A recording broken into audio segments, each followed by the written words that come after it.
We're here in Manchester Square, just minutes away from Oxford Street, and we're sitting outside Hartford House, which is home to the Wallace Collection.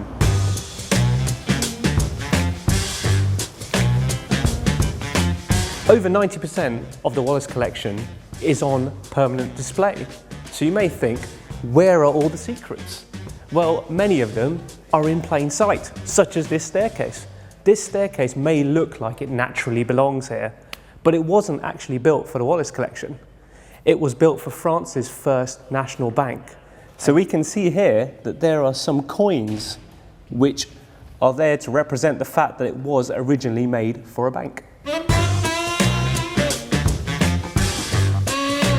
We're now in the Great Gallery, which is the jewel in the crown of the Wallace Collection. It's full of amazing old masters paintings from all over Europe, but they're more closely linked than you might think.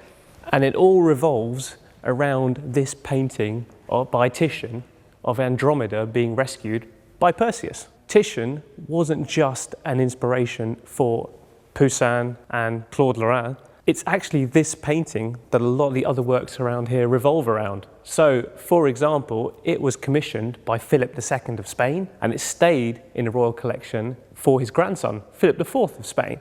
Philip IV's court painter was Velázquez, and he invited Rubens to come and see the work. And next to Rubens hangs the works of his most famous pupil, Van Dyck, who would later go on to purchase this very Titian before it ended up here in the Wallace Collection.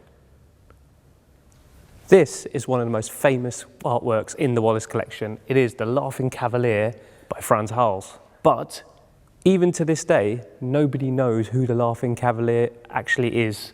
And if anything, he's probably not actually laughing, he's just smiling. This is the kind of armour you're used to seeing in an armoury. But in fact, these sorts of helmets were reserved largely for nobility. The common soldier would actually wear a helmet more like this, because they couldn't afford high quality metal, so they had to make it out from whatever they could find and paint it themselves. These sorts of helmets are rare because after the battle was over, the soldier would then melt them down to be used for other purposes, such as cooking pots. We're here in the back stateroom in front of some examples of Sèvres porcelain, which was owned by Louis XV. And this item is an egg cooker merged with an incense burner, just in case you want your eggs to be a little bit perfumed. So this is the Wallace Collection. It's open every day from 10 till 5, right in the heart of London, and it's free.